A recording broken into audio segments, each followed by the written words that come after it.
and get started. So I would like to start by thanking everyone for tuning in to our first December Nature Program series. Before I turn things over to tonight's presenter, I just wanted to first thank our Nature Program series sponsors, Ragged Mountain Equipment and Hancock Lumber, for their continued financial support. If you have been attending Tin Mountain's programs and want to support us as well, we would encourage you to become a member. That's the best way to support Tin Mountain. You can do that right on our website in the top right-hand corner. If you're not ready to become a member, you can also simply make a donation to our Nature Program series to help keep these going. In addition to tonight's presentation, we have two more really great programs lined up for the rest of this month. Next Friday, a departure from our normal Thursday evening program series, we have NHPR's Annie Ropeek, their environmental reporter, presenting on climate change in the Granite State and reporting on climate change in the Granite State and how to go about focusing that and presenting it to the audience. So we're excited to bring her to the screen. And then the following week on the 17th, we have our annual Winter Bird Ecology Program in advance of what will be our 32nd annual North Conway area Christmas bird count. So if you are interested in counting on Saturday the 19th, please get in touch with us and we would be happy to have you. We've put additional precautions in place and will not be having our compilation gathering at the end, but we are excited to be able to move ahead with this citizen science initiative. For those of you who are new to our programming, just a few quick reminders before I hand things over to Susan.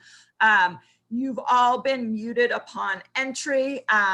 If you have a question, a great way to type it in is to put it right into the chat feature at the bottom of the screen. I'll be monitoring that throughout the presentation. And if it is an immediate clarifying question, I'll jump in and interrupt Susan and have her address that. Otherwise, I will hold off and I'll read through those at the end of the program, at which point you can also unmute yourself and ask questions directly of Susan. We are very excited to have Susan here with us. She is a board member and the New York chapter leader for the International Dark Sky Association, and is an organization that is the leading organization on combating light pollution worldwide. And she will be talking tonight about light pollution and the environmental and economic issues of increasingly brightening night skies. So I am going to go ahead and hand things over to Susan. Thank you, Nora. I'm really glad to be here to see you all. And I'm going to kind of go through these quickly. And Nora tells me that you could go back to it because she'll have a link. So in case I go through a slide too quickly, you can review it later, because I have a great deal of information. This is a very impactful pollution. Now, unlike air and water, this is an issue that we can address that's cost effective. It's very expensive to clean up air and water pollution. Light pollution actually contributes to air and water pollution. I'll talk to you about it. So like Nora said, I do represent the International Dark Sky Association. I'm also a member of our observatory here in East Hampton. I took a lighting design course so that I would be able to speak to the professionals and also be able to, be knowledgeable about the specifics of outdoor lighting.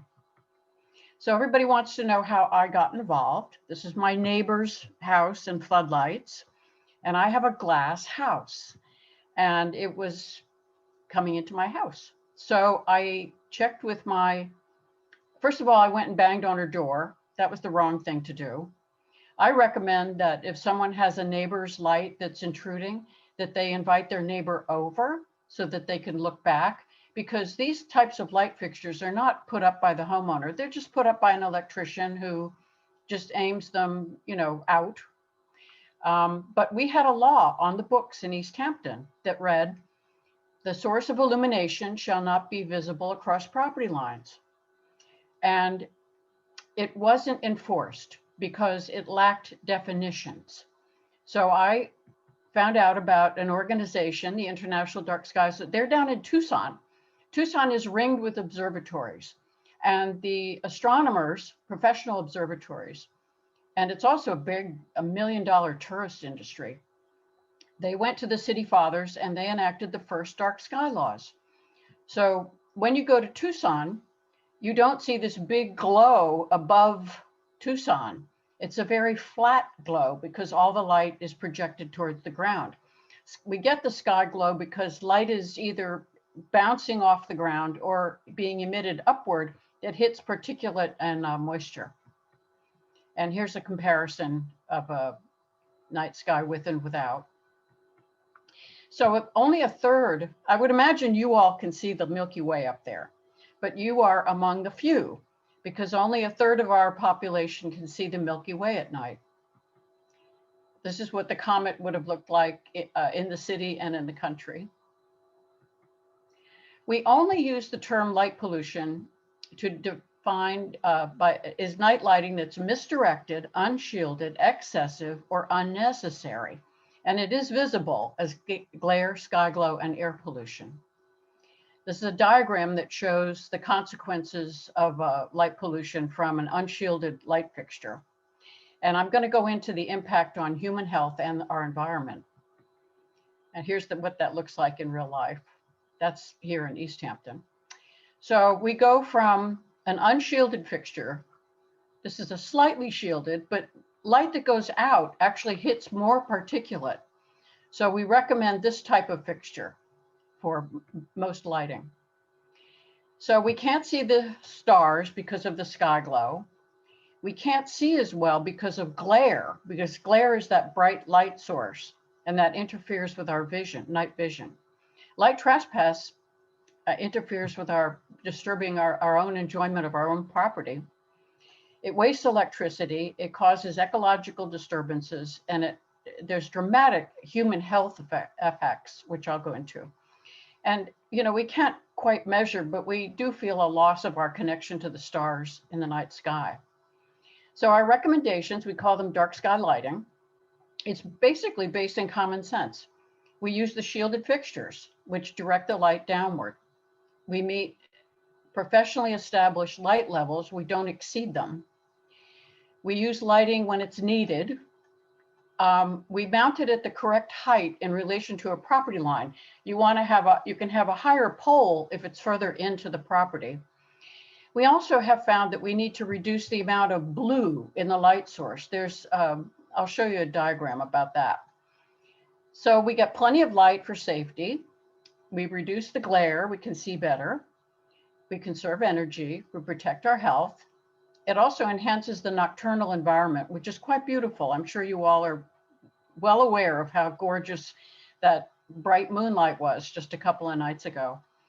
And it allows for us to see the clear night skies. I have found often when there's a situation with poorly implemented lighting that a change will often pay for the retrofit. It's a return on investment. So unfortunately, coal and oil are still the main sources of electricity for most of the United States and the world. So a quarter ton of coal is burned to produce 100 watts of incandescent dusk to dawn lighting for a year. It's estimated that a third of our night lighting is expended upward by unshielded or excessive lighting. This is costing at least $4.5 billion a year. This is an old estimate as well. Burning coal and oil. It increases our taxes and our product prices. You're familiar with air pollution from burning coal and oil. Carbon dioxide, sulfur dioxide, nitric oxide. tons and tons and tons. So one of our main sources of light pollution are streetlights. And we're also starting to discuss the fact that streetlights are on when they're not needed. So, I mean, there's no cars. There's a car maybe down here, but in Europe, they have streetlights, roadway lights that actually respond to the amount of traffic. So if there's very low or no traffic, the lights turn off. And here's an instance of changes that are going on throughout the country. This is what they call a drop lens, and this is flat. So it's a much better, you can use less electricity and it produces better lighting, no glare. So glare this is an instance of glare. Over here, this is a railroad sign, and this is a street. So these are unshielded fixtures left on all night. And the problem with night vision and glare, you know how it is when we used to go out of a movie theater and, we had to readapt our eyes. Well, we have the same issue when there's a very, very bright light source. Our eyes close down, get narrower. And as we age, that we have less elasticity. So the opening and closing is slower. So that's why it's more difficult for older people to drive at night. It's called adaptation. And I don't know if you have these utility pole mounted floodlights up there, but I worked with, a group of us worked with the Long Island Power Authority, and they came up with a different fixture. And this is the spread of light from that fixture, because we discussed with them the dangers of the glare, and that it was a liability problem. Light trespass is light pollution. So this is a senior housing with all the lights left on all night long, and of course going into their windows. And this is a guy's house across the street. And this is an illustration from a little brochure that we sent around in East Hampton, because I've been finding out more and more about how light impacts the human body. And it's really, really, really important to sleep at night with no lights on, because your body goes through all these different day and night cycle hormonal changes. And it's very highly disrupted, especially by blue light waves from LEDs and screens. And these are the ways it affects our health. It interferes with our circadian rhythms. Even within a couple of hours of going to sleep, if you're looking at a screen that doesn't have a blue light filter, you never really get your full circadian rhythm at night. Contributes, the air and water pollution obviously affects our health.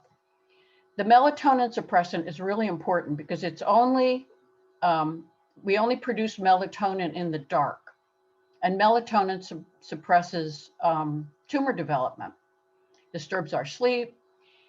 It's suspected as a rise in childhood leukemia.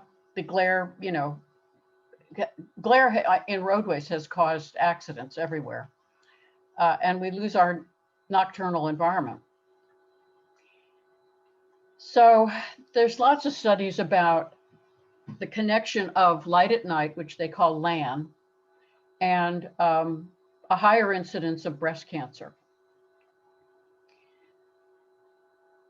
As well, we don't want to leave the guys out, there's an increased incidence of prostate cancer due to exposure at light at night. Going to our flora and fauna, back in 2002, we had the first conference on the ecological consequences of artificial night lighting. And it turns out every single creature that they studied, and there's a bias towards studying creatures during the day because the researchers can see best, but they've started at night. But every single creature that they studied was highly impacted by being surrounded in night lighting. This is one of their posters. And I think you all have probably seen this. it's a rendering of the world at night, but it's false because it's not all it's not all night. We go through a cycle of day and night, and we have humans, and every creature on the planet has gone through, millennia, evolving in a bright day, dark night. Mammals, birds, reptiles, fishes, invertebrates, plants. And light pollution disrupts the habitats, behaviors. And this was the chairperson of that conference. All of the things we do for nature preservation are necessary, but they might not be sufficient if we don't address this, meaning night lighting. And it alerts readers to the common diurnal bias of most researchers and reminds readers that most animals are nocturnal. So I'm not going to go through every one, but these are some of the ones they studied. So we got bats. They light at night near their roost will delay foraging, allowing less time to feed. Sea turtles, I've got a little diagram I want to show you. Frogs, reproduction, foraging, predation. Salamanders, snakes, moths are very obvious. They're attracted to light at night. The fish migration is disturbed by light on their waterways. Songbirds, I have more information about that. They've studied those quite a bit. Zooplankton, this is very interesting. The zooplankton would not come up at night to eat the algae when the surface of the water is lit. And trees, and they particularly studied plane trees, will grow more rapidly and much later into the dormant season in continuous light, resulting in severe winter dieback and stress. And then there's the puffins and the petrels. So this is a diagram. The US Fish and Wildlife in Florida, they protect endangered species. And I assume we'll be having more endangered species. But when the turtles hatch and come out of the sand, they would go to the ocean. When the starlight and the moonlight reflects on the water, it draws the turtles, the little baby turtles, out towards the water. But if the shore has light, they'll go towards the light and then, get run over by the cars on the highway. This is a poster for National Bird Migration Day, but you can see this is night. These are the stars. And it is highly documented about the hundreds of millions of songbirds that die every year because of lit structures. Not just buildings, but towers. And what happens is, first of all, we think they migrate by the stars, the visual cues they get from the stars. But also, if there's a tower in the fog that has a light on top of it, they'll circle it to exhaustion. In Toronto, they collect the birds, and they keep track of the birds. But up in Toronto, they have started during migration season, and New York City, to some extent, has started to shut off their decorative, unnecessary lighting during migration season. And recently, you might have seen a report about fireflies. They need to signal each other, and lighting interferes with them being able to see. There's a BMW ad where they have cars riding around in the forest, stringing up all these lights. And anyway, but we know how beautiful they are. So the conclusion was night lighting results in ecological disturbances and mortality of individuals and entire species in ways that are being discovered in every study conducted. Here's a tree this section of the tree is lit up all night, and it's hanging onto its leaves because it thinks that, winter hasn't set in. So this is the poor lighting design.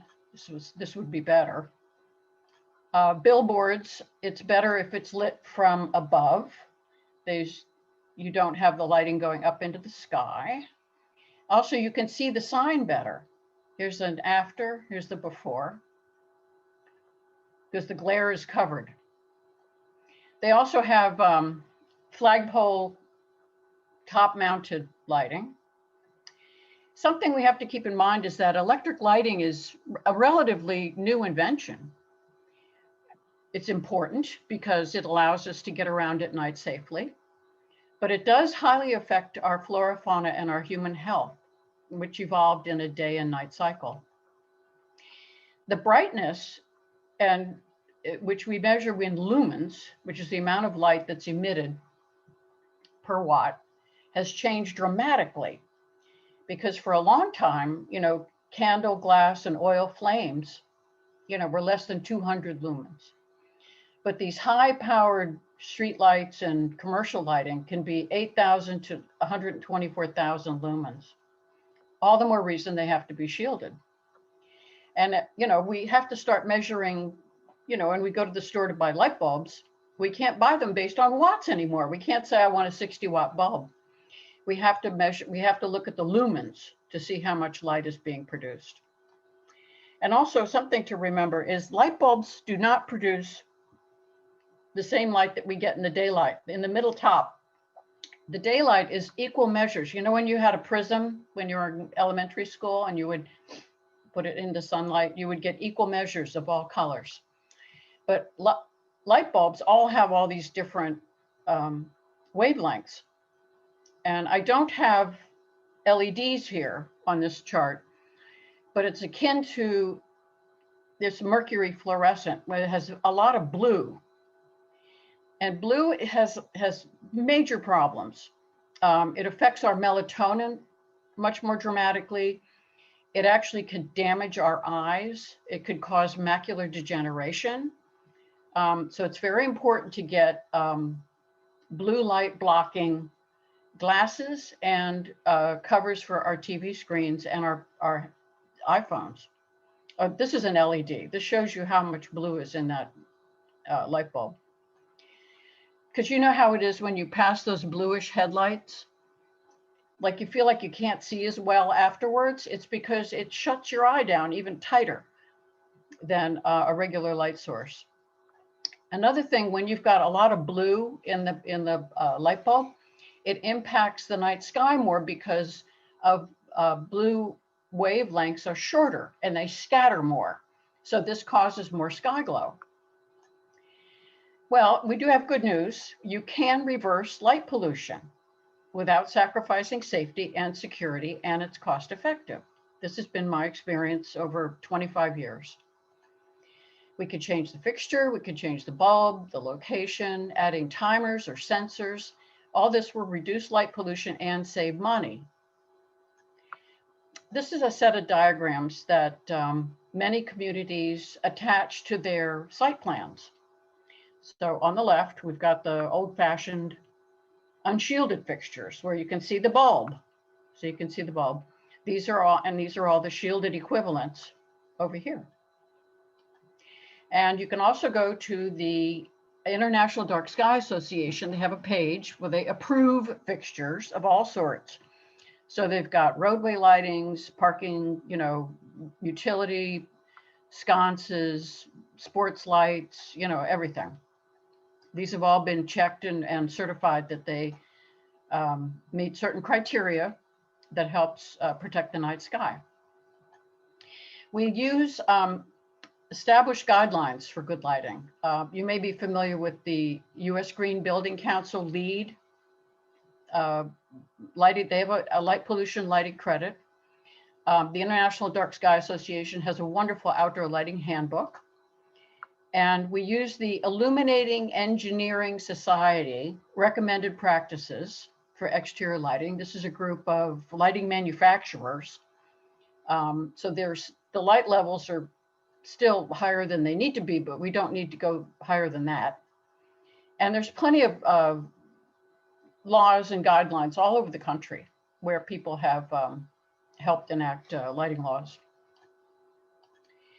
So part of our problem is that we went from these gas and flame type fixtures, and then we would put these very high wattage, high lumen light bulbs in them. So the manufacturers are starting to help us out because they took this fixture with the bulb that was in the middle and they put the bulb up top. The problem is a lot of people will, you know, who are in municipals, they buy light fixtures based on what they look like in a catalog, but then they don't think about what it looks like at night.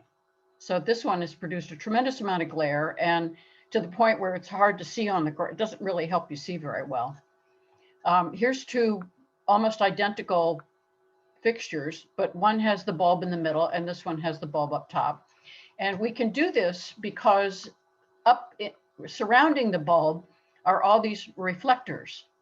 And this can send light in, you know, very proportionate areas on the ground. Here's some more so-called historic fixtures, but they're shielded. And I took these two pictures when I was outside of Rome at the Via Appia. They're shielded. Europe is made some great strides for dark skies. Next time you go to London, you'll notice right around Buckingham Palace, you know, they have very good lighting there because they worked with their astronomers and they helped them specify better fixtures. But you can't tell because they look identical to what was there previously. And this is a company, RAB. They're producing better fixtures. We also have these tower lights that are now approved, where they react to a transponder in the area, so you don't have to leave them on all night long. So everybody wants to know about security. So we need security. We don't need bad lighting. A lot of people will have the false impression that lighting by itself deters crime. But this is just a sense of security, not real security. From the British Journal of Criminology, light pollution has substantial environmental consequences. If any decision is taken to increase lighting, it needs to be taken on the best possible evidence. So it turns out the majority of crimes, as we may know, occur during the day and in lighted environments because criminals need to see what's, you know, where they're going. There's strong indication that increased lighting only decreases the fear of crime. And we have plenty of studies and evidence about all this. So they asked the inmates, you know, who were convicted of property crimes and what deterrents were there. Well, you know, dog, alarms, somebody's at home, and security lighting wasn't even on the charts. There are this is a campus in California. A dark campus policy positively will not increase vandalism. This is what many people are concerned about, including the police, but it didn't happen because they've had a dark campus since 1974. And this one I believe this is in Texas. They saved so much on utilities that our business managers and everybody else was quite impressed. The vandalism was reduced from 160,000 a year to 41,000. We can have prison with good lighting. We don't have to have bad lighting for ATMs, you know, the machines. Here's an after. This is 3,500 watts. It meets all the professional recommendations for light levels, very inviting. This is what it was before, 6,400 watts. See, so they went from 3,500, they went from 6,400 to 3,500. This is what they call a yard blaster. I don't know if you have them up there, but it never burns out. It just gets dimmer and dimmer. And obviously it's an unshielded fixture. So a company came up with a bulb. All you have to do is just change the bulb and it directs the light down, or you can stick a shield on it. So to review the causes would be these unshielded and excessive light fixtures that emit light upward and off the target, light levels that exceed the recommendations, because that light will then bounce up into the sky and cause adaptation problems, unnecessary or redundant lighting, misaimed fixtures, fixtures incorrectly located, positioned at the wrong height, too close to the property line, and no sensor dimming or shut-off controls to match the need for safe pedestrian traffic. And these are, you know, I have found it to be cost-effective to change. So we start with education when we want to get, institute change. And we can always show examples of good, examples of bad. We have to set policies and guidelines, and I can discuss that with you. Set up regulations, and then enforcement, the carrot and the stick. But we do have to ask people to change. To the fearful, it is threatening because it means that things may get worse. To the hopeful, it is encouraging because things may get better. To the confident, it is inspiring because the challenge exists to make things better. So here's the dark night sky, thick with stars. It feels like a blanket when you're ever out in a cool, dark night. So these are the two websites. The darksky.org is the big international website. And then I have a smaller one that's a little more manageable, darkskysociety.org. So that's my presentation.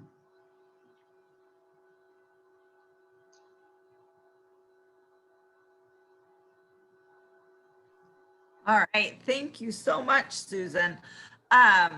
If folks have questions, if you want to go ahead and put them in the chat feature, or you can go ahead and unmute yourself. I did have some questions for you off the bat, early, or sort of in the middle of the program.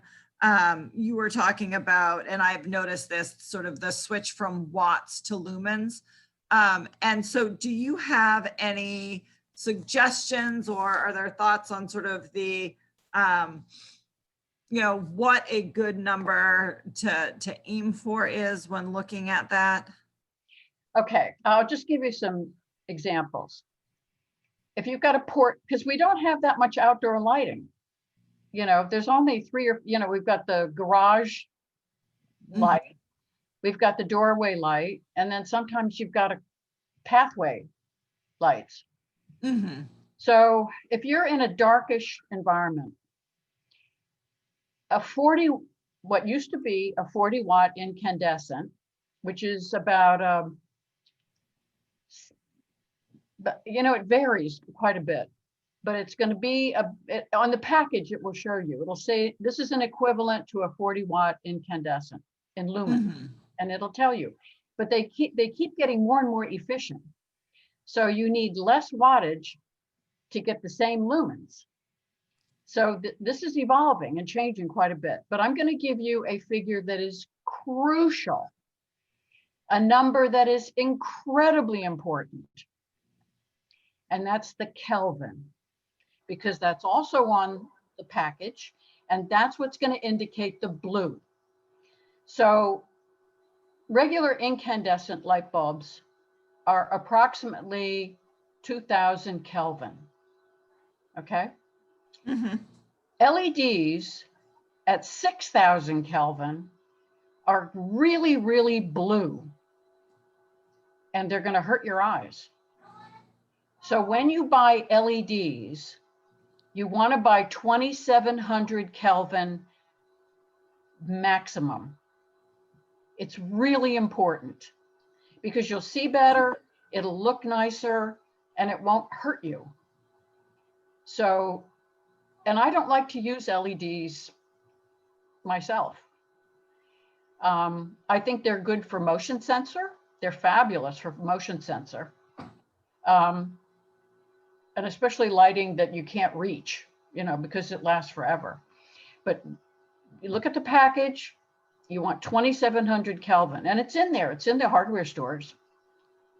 If it's not, ask them to get it for you. But you don't want 3000, even though it says warm, it's not. 2700 Kelvin, that's the most important number. Okay. Thank you for that. And one other question, and I know that that you had sort of mentioned that if people were on planning boards or whatnot, that you had additional slides, but I sort of, you know, I know the bulk of this beginning presentation, you know, is addressed at the homeowner and what we can do, you know, sort of assessing what's happening at our home. But in terms of, you know, looking at the community level and, you know, communities going for the, you know, is it the dark sky certification, becoming a dark community? Well, can you see my slide? Yes. Okay, because this was produced by our planning board. And it tells them the reasons for wanting to do better lighting. And then do you remember that side-by-side diagrams that I showed you of the good fixtures and the shielded fixtures, the bad fixtures and the good fixtures? That's Yep. included in this little brochure. And so prior to the building permit, they're given a set of these guidelines. And then they just basically hand it over to their builder or architect, and then they follow it. But for any kind of commercial project that you have or municipal project, you know, your lighting plans can be executed by a lighting manufacturer for free. They will give you a beautiful lighting plan. You just have to demand, you know, give them, you tell them what you want and what you don't want, and they'll give you back a lighting plan that's will meet your specifications, and they don't charge anything. I don't think people know this. But you don't need to exceed those professional light levels. So let's see, what else did I want to show you? But I'll tell you, most communities have something on the books, but like East Hampton, we didn't have the definitions.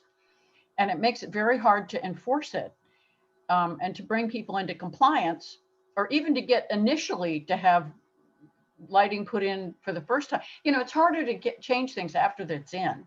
So it's best to get it done before it's put in, which can be done at the building department.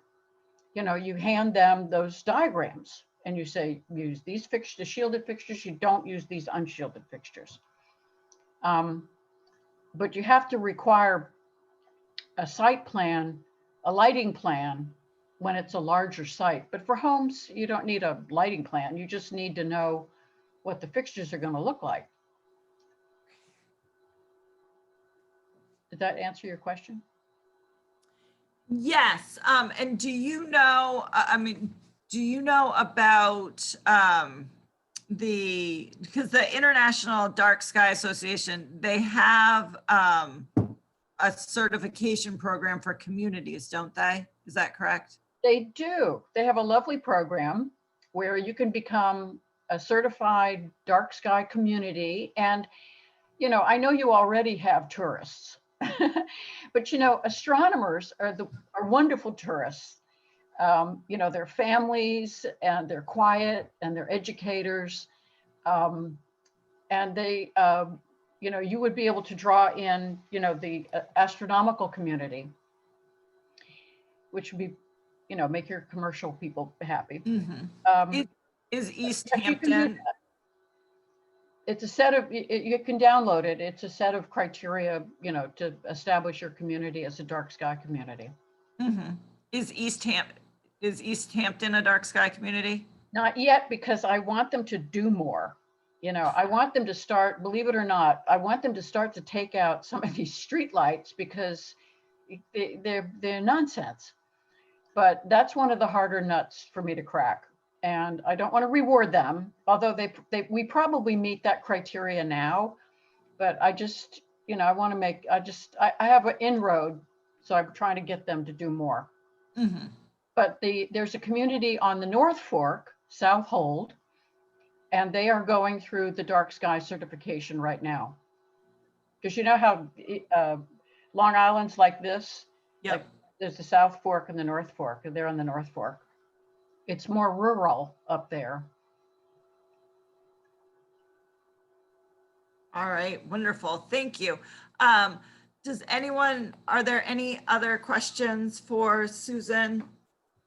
There, if folks want to, either unmute themselves or type things into, so yes, there was just a question that came in. Should Tin Mountain apply for dark sky sanctuary status?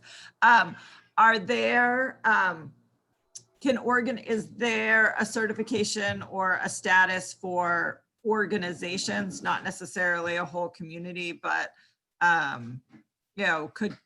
college campuses or, as us as an environmental nonprofit, are there, certifications that we can seek out? I don't know of one. I don't know of it. I think you might, as an organization, you might be able to join as an organization. I'm not sure. I should know that. I don't. No, that's okay. We're just I'll check it out though. Curious, because yes, you're right.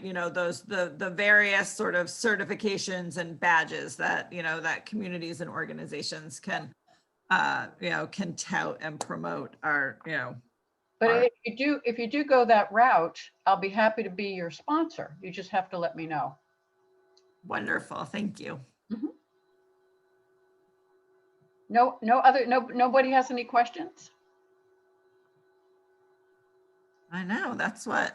I must have covered everything. Yes.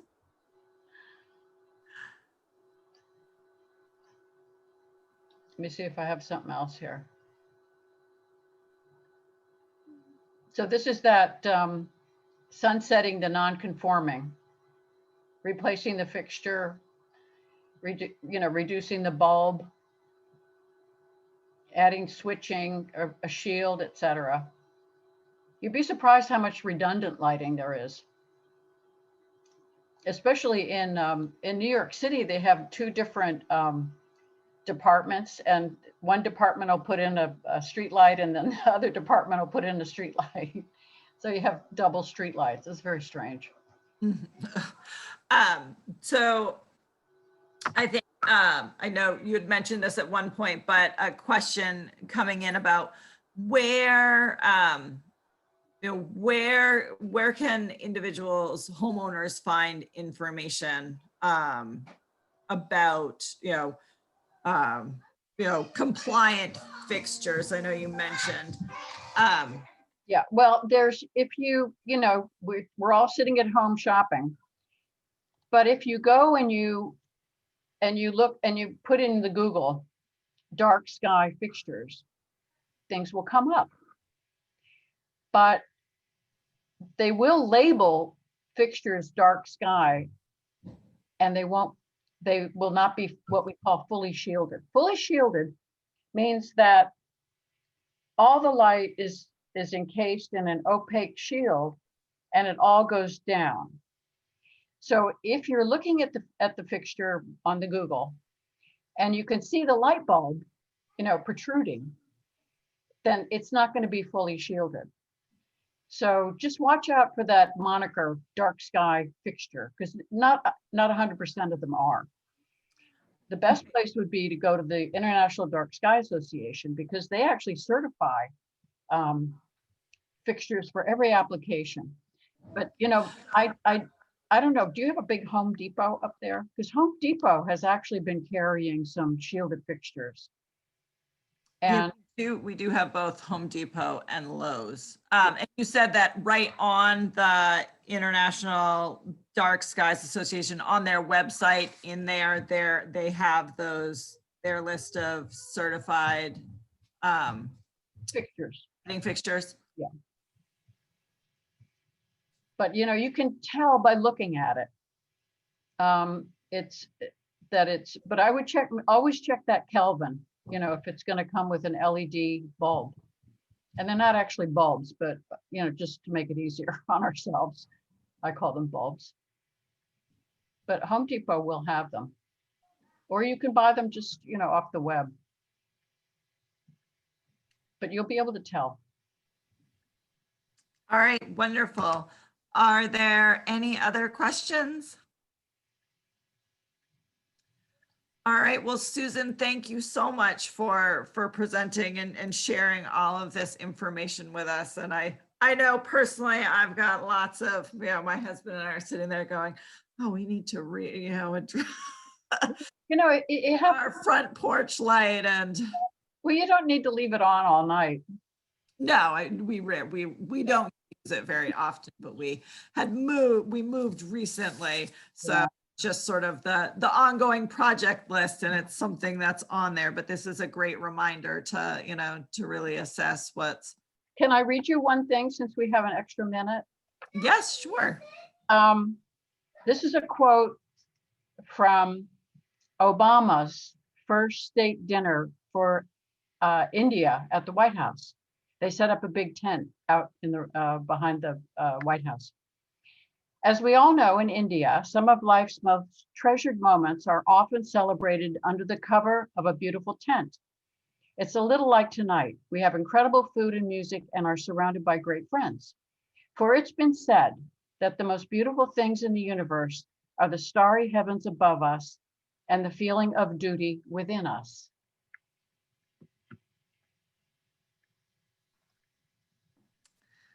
Very nice. That was a better time.